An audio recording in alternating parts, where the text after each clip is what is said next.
Bonjour, heureux de vous retrouver aujourd'hui à nouveau. Que Dieu vous bénisse, que sa parole vous enrichisse. Alors je vais me dépêcher, beaucoup de choses à dire aujourd'hui, j'espère ne pas être trop long. Ce message aujourd'hui, qui s'intitule Les 4 empires de Daniel, est là pour nous rappeler que Dieu est souverain, c'est-à-dire il est au-dessus de toute chose.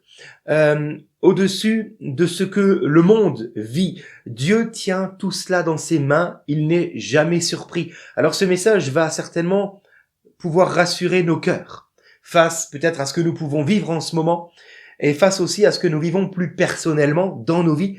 Dieu est au-dessus, il maîtrise toute chose, c'est lui qui est aux commandes. Gloire à Dieu. Alors, j'aimerais lire avec vous Genèse chapitre 14, nous allons maintenant parler de ces rois qui se sont fait la guerre. Je vous l'avais dit en début de semaine qu'on allait en parler. Et ben voilà, fallait attendre toute la semaine pour y arriver. On y est. Lisons les 5 premiers versets. Il est écrit dans le temps d'Amraphel, roi de Shinéar, d'Arjok, roi d'Elassar, de Kedorlaomer, roi d'Élam, et de Tidéal, roi de Goïm, il arriva qu'ils firent, donc ces 4 rois, la guerre à Béra, roi de Sodome, Birsha, roi de Gomorre, Shinéab, roi d'Adma, Sheméber, roi de Tseboïm, et au roi de Béla, qui est Tsoar. Donc, 4 rois vont faire la guerre à 5 rois. Ces derniers se rassemblèrent, donc les 5 rois se rassemblèrent tous dans la vallée de Siddim, qui est la mer Salée. Pendant 12 ans, ils avaient été soumis à Kedorlaomer, c'est-à-dire le roi d'Élam, et donc ils avaient payé certainement là un tribut, un impôt. Et la 13e année, ils s'étaient révoltés. Voilà, il y en avait ras-le-bol de payer. Mais la 14e année, Kedorlaomer et les 3 autres rois avec lui se mirent en marche et ils battirent ces 5 rois qui s'étaient révoltés. Je vous passe les détails, il y a des noms difficiles à lire. Je termine avec le verset 11 et 12. Donc les 4 rois vont triompher sur les 5 rois. Il est écrit, les vainqueurs, donc les 4 rois, enlevèrent toutes les richesses de Sodome et de Gomorre et toutes leurs provisions et s'en allèrent. Ils enlevèrent aussi avec ses biens Lot, fils du frère d'Abraham, qui demeurait à Sodome, et ils s'en allèrent. La suite du texte, vous la connaissez, puisqu'on en a parlé cette semaine. Quelqu'un va informer Abraham de ce que son neveu a été déporté, emmené en exil, et donc Abraham va de suite se lever et secourir Lot, son neveu, et il va le libérer avec tous ses biens, suite à quoi il fera la rencontre de Melchisédek. On en a parlé hier. Bon. Qui sont ces 4 rois? Avant cela, un archéologue américain, Nelson Gluck, du XXe siècle, avait démontré que la période qui datait du XXe siècle, mais avant Jésus-Christ, était une période de grand calme pour Canaan. Les villes n'avaient pas de murailles, elles n'étaient pas fortifiées, ce qui prouve que elles n'avaient encore jamais connu la guerre. Voilà pourquoi Abraham avait pu librement marcher dans tout le pays de Canaan que Dieu lui avait promis de lui donner en héritage. Et dans le langage biblique, fouler aux pieds une terre veut dire en prendre possession. D'ailleurs, à Josué, Dieu dira littéralement « Tout ce que ton pied foulera, je te le donnerai ». C'est ce qu'il a fait aussi avec Abraham. Mais Abraham a pu parcourir tout le pays dans la paix parce qu'il n'y avait encore là jamais eu la guerre, justement. Et cet archéologue, Nelson Gluck, parle de cette période comme étant en Canaan la Pax Abrahamica, qui veut dire la paix d'Abraham. Abraham était en paix et le pays était en paix. Mais voilà que dans le premier tiers du 19e siècle avant Jésus-Christ, toutes les villes se sont faites dévaster. Il y a là les traces d'une guerre sanglante et sans précédent pour Canaan. Et c'est le texte que nous venons de lire, effectivement. Genèse 14 en parle.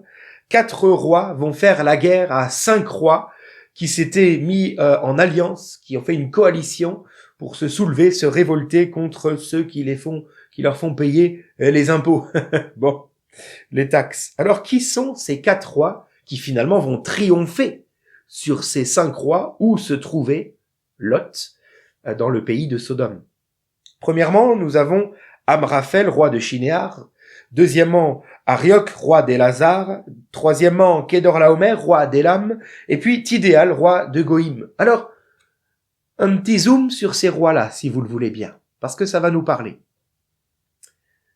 Amraphel, roi de Shinéar. Où se trouve Shinéar? Shinéar se trouve en Mésopotamie. Autrement dit, Amraphel est le roi de Babylone. Arioch, roi d'Élazar. Rappelez-vous, Genèse 10, la table des 70 nations. Élazar a engendré Yavan, qui est le père, le fondateur de la Grèce. Donc comprenons donc que Arioch, roi d'Élazar, n'est autre que le roi de la Grèce antique. Kedorlaomer, roi d'Élam, représente l'Iran moderne, autrement dit la Perse. Et puis Tidéal, roi de Goïm. Qui est Goïm? Où est Goïm? Goïm est un endroit non identifié. Goïm veut dire nation. Tidéal est donc le roi des nations. Et là, si vous connaissez un petit peu les écrits de la Bible, vous pouvez très facilement, avec moi et aussi avec tous les commentaires juifs, faire un parallèle entre ce texte que nous venons de lire de Genèse 14 et le 7e chapitre du livre de Daniel, qui représente 4 empires, décrits sous forme de 4 animaux. Donc Daniel 7 représente 4 empires qui vont dominer sur le peuple d'Israël et qui vont les emmener en exil. Premièrement, et vous le retrouvez dans la parole de Dieu, et en particulier justement dans le livre de Daniel aussi, il y a l'exil de Babylone. L'exil de Babylone où Israël sera là-bas pendant 70 ans.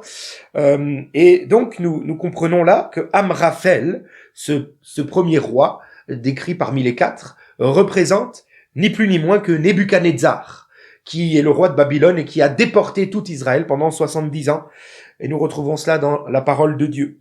Ensuite, Kedorlaomer, qui représente la Perse, est décrit en particulier dans le livre d'Esther comme étant le roi Assuérus, qui effectivement avait aussi là les Juifs en son sein dans l'empire perse.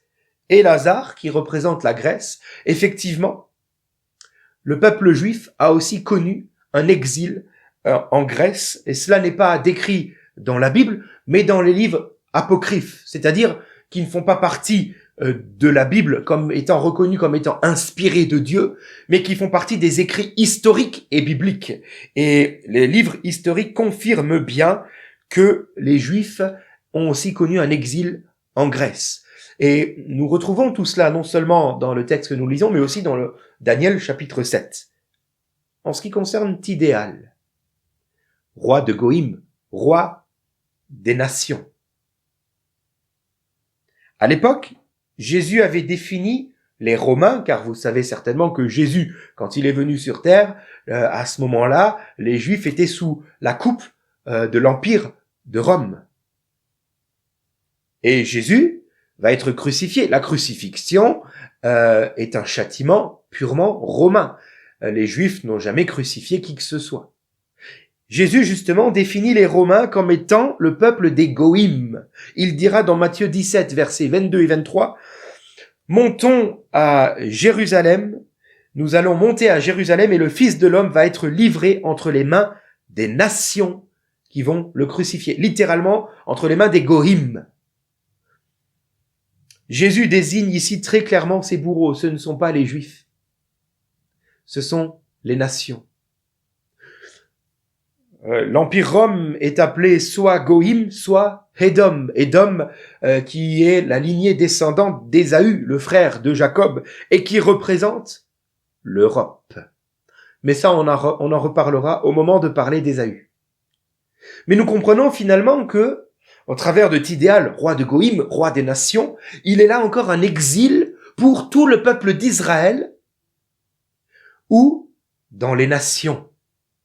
Et nous parlons donc là de la diaspora juive, ce moment où les Juifs sont éparpillés dans toutes les nations, exilés loin de leur terre, dans toutes les nations, et nous sommes toujours dans cette période-là. Quoique, depuis le milieu du XXe siècle, les Juifs retournent dans leur terre. Nous arrivons donc à la fin de cet exil de Tidéal, de cette diaspora juive. Alors laissez-moi continuer. Le salut d'Abraham. Un fuyard vient annoncer à Abraham que Lot, son neveu, a été déporté par ces 4 rois. Et Abraham ne s'est pas dit « Oh, mais c'est bien fait pour lui, il n'a que ce qu'il mérite, on en avait parlé cette semaine. » Non, Abraham, sans hésiter, va aller sauver son neveu Lot pour le ramener. Et ce, malgré l'apparente puissance de ces 4 rois qui ont dévasté déjà 5 royaumes. Abraham revient vainqueur. Lot est sain et sauf. Et là, à ce moment-là, Abraham va rencontrer Melchisédek, roi de Jérusalem, de Salem, rappelez-vous, et qui tient du pain et du vin, car il représente Jésus-Christ avec cette nouvelle alliance de paix et de grâce. Tout cela nous parle du salut divin. Ce récit, finalement, avec Abraham qui sauve Lot de ces 4 rois, dont nous venons de discuter, est une illustration du salut que Dieu réserve à Israël. Et au passage, il nous sauve, nous, les Goïm, qui plaçons notre foi dans le Messie. Quelle grâce!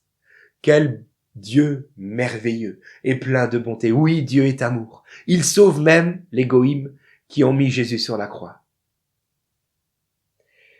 Il sauve Israël qui s'était perdu dans les plaines luxuriantes du Jourdain. Voilà pourquoi Israël a connu ces 4 grands exils, et le plus grand de tous, ce dernier dans les nations qui dure depuis déjà 2000 ans.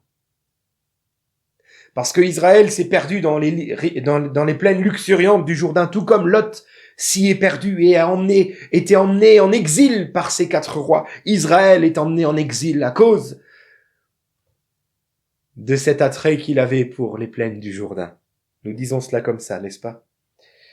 Mais la présence de Melchisédek, lorsqu'Abraham revient victorieux et qu'il a libéré Lot, son neveu, de ces 4 rois, de ces 4 exils, cette présence de Melchisédek, à ce moment-là, veut dire ceci. J'entends Melchisédek dire entre les lignes à Abraham, « Abraham, ce que tu viens de faire vis-à-vis de ton neveu, je vais moi aussi le faire à tous tes descendants, au peuple d'Israël. Je vais les délivrer de ces 4 rois, de ces 4 exils. Et je vais leur proposer, tout comme je te propose maintenant, le pain et le vin. Ils reconnaîtront en Jésus leur Messie. » Gloire à Dieu. Alléluia. Comme Jésus l'a dit, Dieu va bientôt rassembler son peuple d'Israël comme une poule rassemble ses poussins. N'est-il pas en train de le faire sous nos yeux?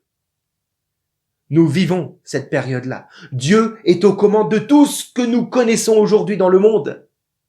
Il n'est pas dépassé. Et sa parole s'accomplit sous nos yeux. Le peuple d'Israël revient sur ses terres. L'exil est terminé. Que se passe-t-il ensuite? Laissez-moi vous le dire. Et là, je viens dans Genèse, chapitre 1er. On va revenir au début de l'écriture. J'ai attendu ce moment-là pour vous en parler. Les commentaires juifs parlent de cela. Genèse 1, verset 2. La terre, quand Dieu a tout créé, au commencement, Dieu créa les cieux et la terre. La terre était informe, vide. Il y avait les ténèbres à la surface de l'abîme. Et ces 4 mots, informe, vide, ténèbres et abîme, Tohu, Bohu, Osher et Térom, pour les commentaires juifs, ces 4 termes qui représentent le monde des ténèbres, représentent aussi ces 4 bêtes du livre de Daniel, ces 4 empires qui emmènent Israël en exil. Alors que se passe-t-il ensuite?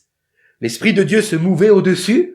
Dieu garde toujours un œil sur ce qui se passe pour son peuple d'Israël, même s'il est déporté en exil. Et Dieu dit que la lumière soit, et la lumière fut, chassant ainsi ces 4 royaumes de ténèbres.